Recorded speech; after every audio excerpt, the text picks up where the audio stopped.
Hello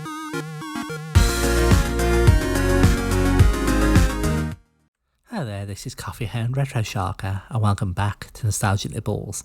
We take a light bite of a retro game, not a big bite, just a wee nibble for 30 or so minutes, a Sharky showcase, if you will. On today's menu we have Mindscape's Legend, a rather interesting hybrid of RPG, I guess a little bit of real-time strategy, dungeon crawling. Yeah, it's quite ambitious what they try to do with this game, and succeeds in a lot of places, blending together elements of games like Lords of Midnight, Doom Dark's Revenge, as well as a rather more Hero Quest-esque aesthetic and dungeon crawling gameplay. So here comes the plot. 1,000 years ago, when magic was wild and new, there was a time of a great legend. An evil being as old as the world was stirring in his sleep, dreaming dreams of terror and darkness. Those dreams were so powerful that they made waves on the shores of our reality. Those touched by the thought of the Dark One became as one with it and rose up in an arraignment of chaos. And they made war upon the land of Trazere, slaying and despoiling all in their path. There was no hope until the day that God sent us 4 adventurers. This is their story. This is the legend. So it's very much stock fantasy plotlines there. Nothing too amazing, but it gets the job done. A workman-like plot for the term, I think. So we'll start a new game. Let's say, wow, we got very, very old style Warhammer and Games Workshop style artwork there. So let's press start a key for a new game.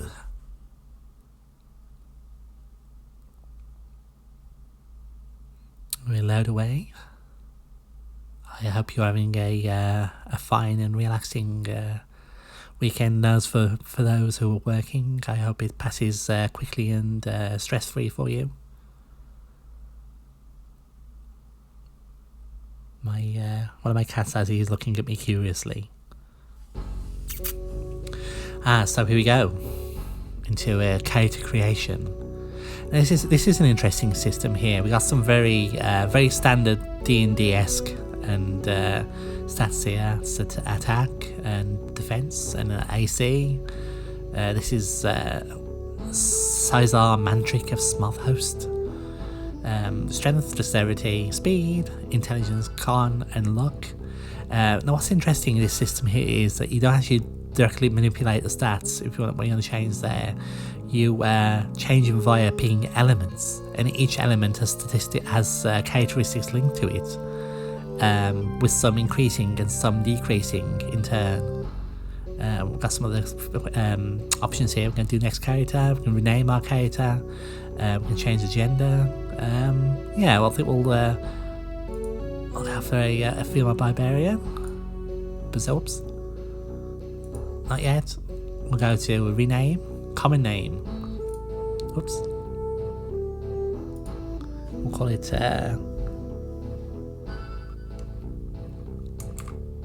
Jacksana. Valkyria. Is this going to be from R? We'll call it Sharkia. Jacksana Valkyria of Sharkia. Right, so if we see this is the first one, I think this is Earth, yes. So if we pick, where we are there, if we pick Earth there, we can see one of our souls chirping away, chirping a hello. It'll be famous to you. A fame kid. Earth there, so if we put Earth, we get 2 extra strength, 1 less dexterity, 1 less speed, extra constitution, and reduction in intelligence. But we'll get more hit points because I've got added constitution, and more attack but less defense, and lower AC. But if we choose add some fire, we get lower attack, but higher defense, higher AC. Because of the dexterity change, we lose strength. If we go to this one here, if we had some air, we get lower strength but higher dexterity, higher intelligence, higher constitution, but lower points, and a little bit less attack and about higher defense. And if we go to water, we get lower strength, higher dexterity, smaller changes, like one extra intelligence, one extra intelligence point. Attack goes down on defense. Let's see what gives it. I think this looks to be the highest. I think you can actually just choose none if you at all. Like you can just go standard if you want to.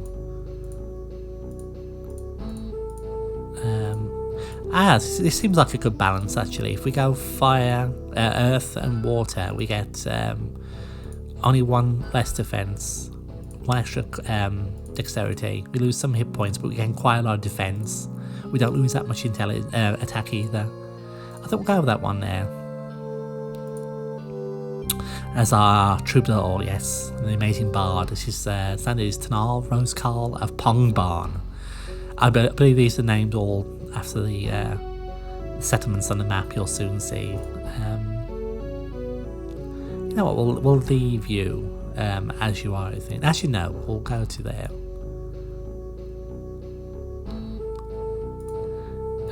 A Swiss shout at my darling, who plays a bard in many games.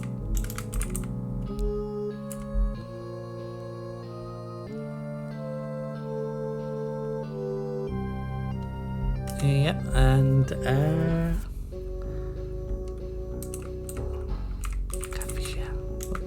Fisher. Let's see. It's a little bit unclear, the instructions, the manual, about what's the primary requisite in speaking D&D terms, about which stats are best. You kind of have to make your own judgment. I think all it says for the bard is for troubadour is pick elements and characteristics and make it good in a fight, which is pretty much what it says for the berserker. But I estimate because we're going to need to be nimble and sing very well as well. A mix of dexterity, and I don't think we can change our luck.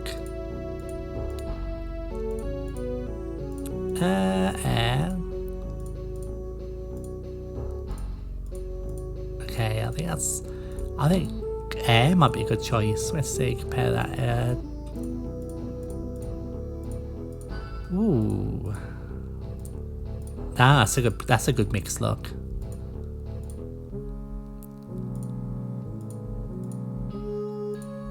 No, I think we'll go for fire, I think, for that one.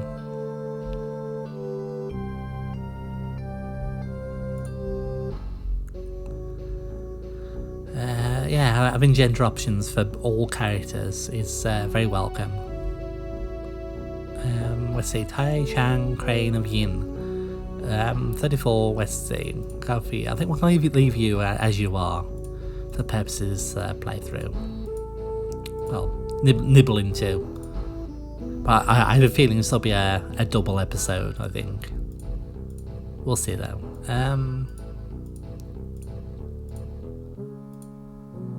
Now I'm going to say we're doing dexterity and speed, I presume. Yeah, there's no downside for that, so yeah, we're gonna go for fire and air for you. Onto Zothan Runecaster of Thrall as our rune master. There's a really cool magic system we'll get to look at shortly in this game. Yeah, so we'll pile on. Yeah, no, just pile on the intelligence.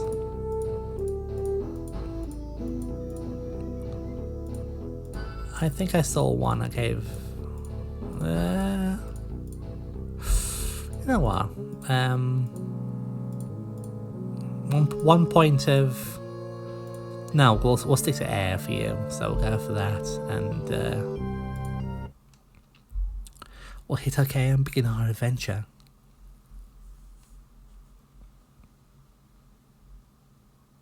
At the time I first played this, and its sequel, Worlds of Legend, I was very much into Hero Quest and Advanced Hero Quest, starting to get into D&D as well.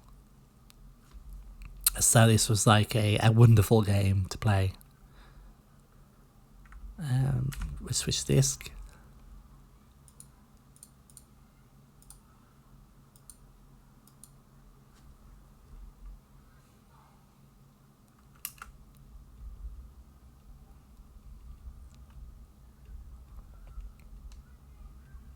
Bit more loading to go.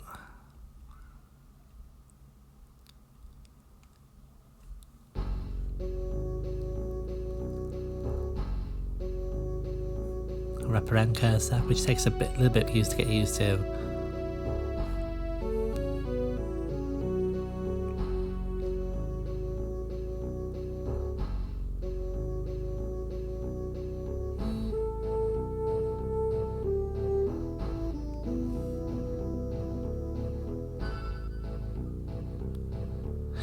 So here we are, and the first thing you're presented with is a real-time map. As you can see, time is passing. And there's our banner, that's ourselves, our adventurers here, this banner here. There are settlements, the king is there, King's Palace, Martindale, lots of settlements and stuff there. Oh, there's Pong Barn, look. Ah, there's a banner. What will happen is, these are the blue banners. These are soldiers of the king who will move about the map, reinforcing settlements, and doing their own, engaging in their own little missions. And eventually, once I told you, look, the men of Boot Hill reach Duck's Pond, Trill is reinforced. You will start to see the armies of chaos move about the map.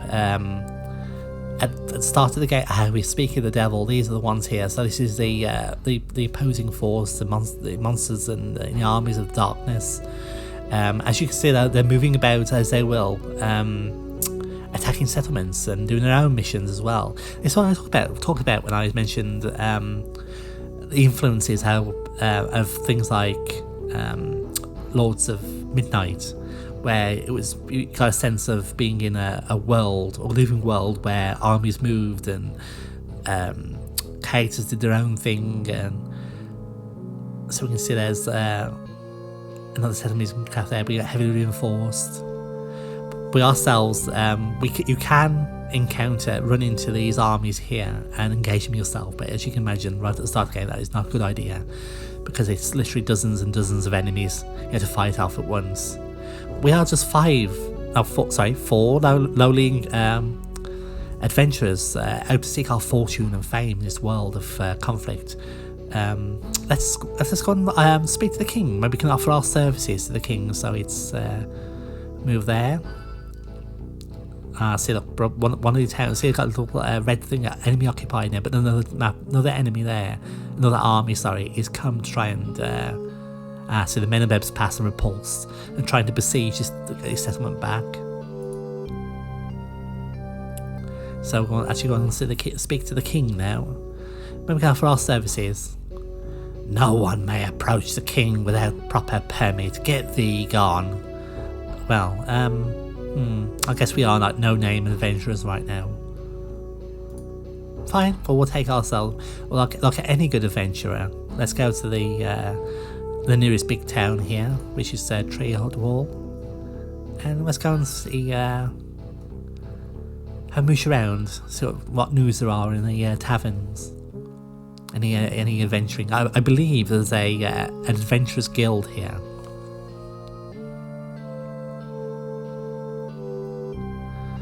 Goriah smashes evil attack.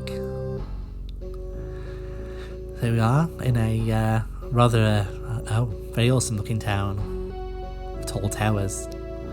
Let's go to the tavern. Like any good adventure, we speak to the barkeep. Will you pay 10 gold for a secret? Yes. You must be new here. Most adventurers go to the guild in Right, yes. So yeah, talk to minstrel. Sorry, but you cannot find a minstrel over. You can find a minstrel over at Leacott today. So let's go and close that. Whoops. Yeah, so let's go to the artifice. We can buy mixing bone. Dragon. We can buy magical supplies, and I think we got. Yeah, that's a troubadour's horn. Got 100 gold. Okay, leather robe, short sword, staff. I think this is just basic stuff that we've already got. We got chainmail there. I presume that's a short sword as well. Let's go to the guild and see if there's anything there. So at the guild, the very shadowy guild master here, you can train levels. Very important. We can rename. You can reclothe. So yeah, what's that? So a little bit of wee customization. Not much, but it's welcome.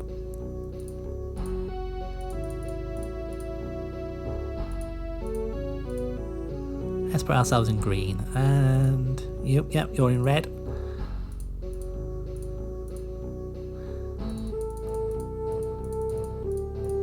Let's put you in like there, Sid. A bit whizzy. Oops.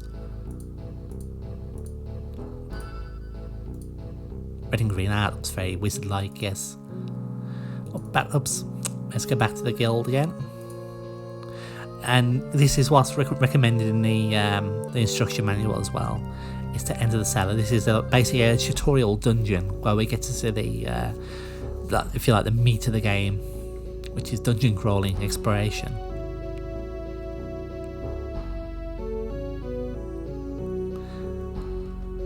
Are we loading away? There we are. Just have to make sure we're there.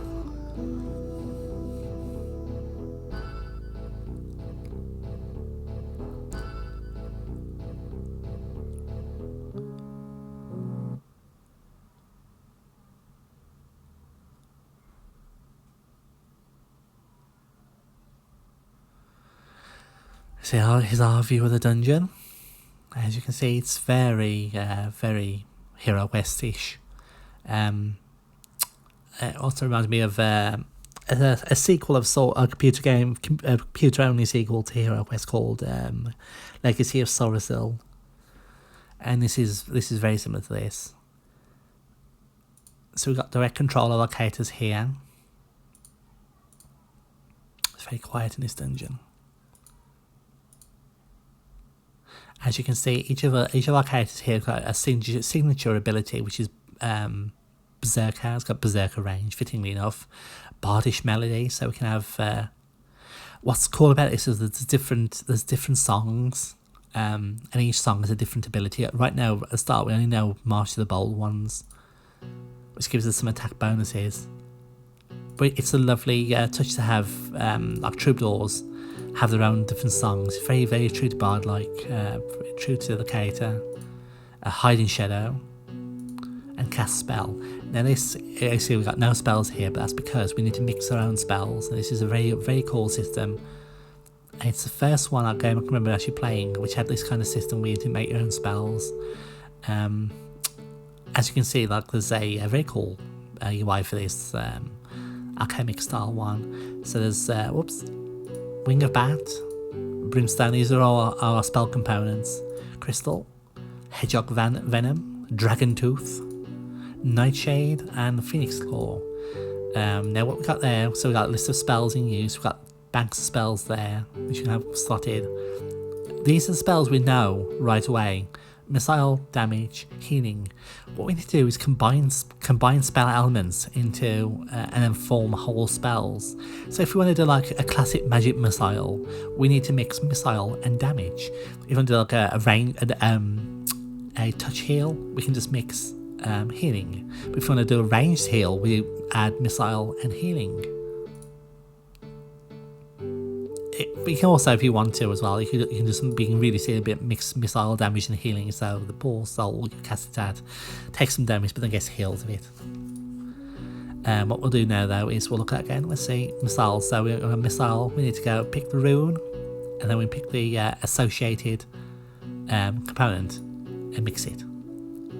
And for damage, it was brimstone and zigzag. And that's our, and we mixed that then. And we made a missile damage spell. Another helpful and good quality of life thing is here. If you already know a spell, rather than go through all that again to mix one, because what that does is creates one use of it. If we want more of that, rather than going through the whole rigmarole of mixing, we can go, whoops. Make sure we select it and go mix. So we can see our components going down, but we're making it very quickly, which is very handy. And you can reorder them as well. We'll set number 2, and we'll make a ranged heal. So we go up and Batwing again, and then it was healing, and then Hedgehog Venom, and we've made a ranged heal. That's, yeah. I found this fascinating, I still do. Because once you start picking up other rooms, there's plenty of runes and components. There's plenty of room for experimentation and creating some truly crazy spells. That's all we need right now to get ourselves going on our adventure. We've got 10 uses of each.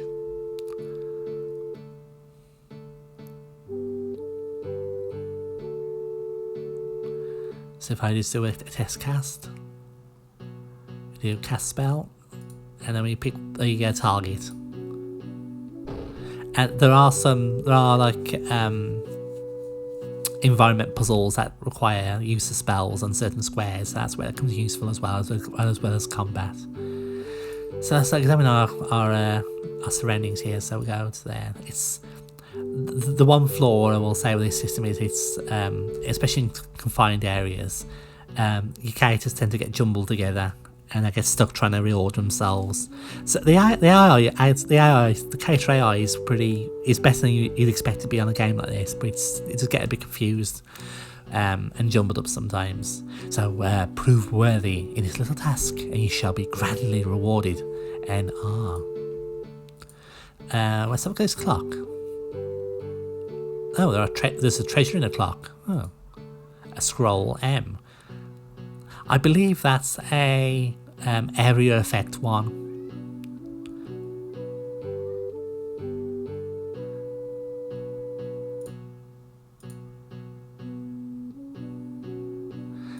Let's open this up. What do we find? Finds treasure. A serpent potion. I think that's healing. As you can see, there's squares. There's a rune symbol. I know that's just to give you a little nudge along what we should be using to do. But let's try and see if this is a puzzle of any kind. Ah, that opened that door there. Look. And if we cast, I wonder if we cast heal on here, the same will happen. It certainly did.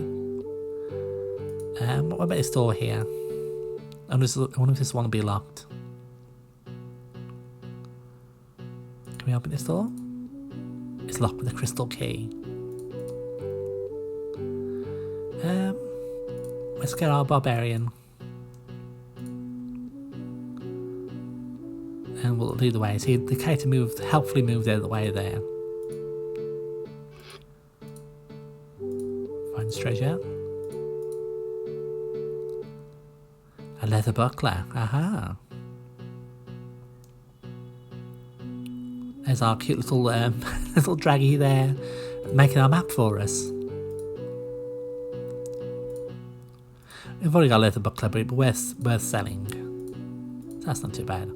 Will this be a locked door, I wonder? No, it's not. Ah, now we're here into combat. No, we're not fleeing. It gave us a fleeing sound. What we'll do is we'll rally, And combat happens more or less automatically. Your characters will attack and take actions that I think best. It also means it can get a bit chaotic. Oh, our bard is in trouble. We've healed our bard there. Let's cast another. There we go. Oh, shoot.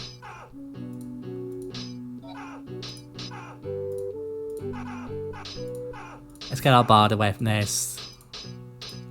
Hide in shadow, you.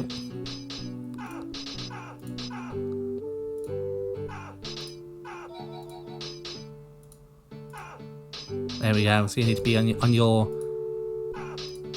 Oh, I think we've just healed the monster there. Oops. There we go. Give us some of your berserker rage. Oops. Let's play it again.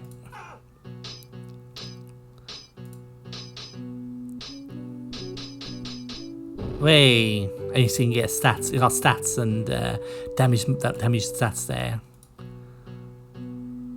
Nothing there. Oh, they dropped any treasure at all. That's one thing. That's a little bit. See, like if we fought there, we'd been like really confined. So we did need to make a retreat back to this square here. I believe if you press that, if you're in real trouble, if you press that on there, you'll immediately flee back to the in the direction of the dungeon exit. So who's at the front? Let's get Barbarian up here. Let's open his chest up here.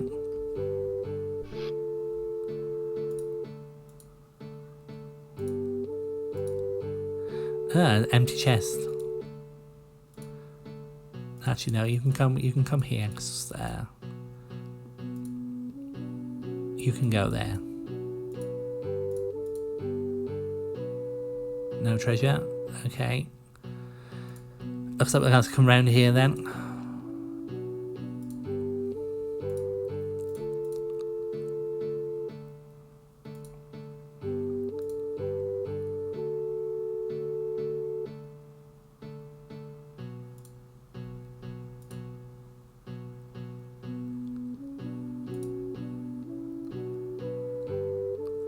Right, well that barbarian come over here.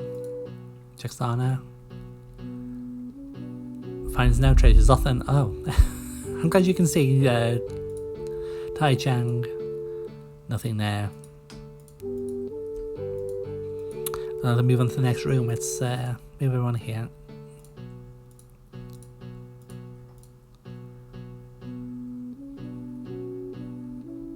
I think before we move into this next room for another, see what set lies ahead of us, I think we'll call it an episode, and we'll do a double, like we did with Degeneration. I'll do a double episode. They save it running on to like a 40-50 minute episode, because there's a lot to unpack about this game. So yes, thank you for joining me for this first episode of nostalgically building on upon Mindscape's legend, and yeah, I will see you next episode. Until then, this is Coffee Hound Retro Sharker signing off.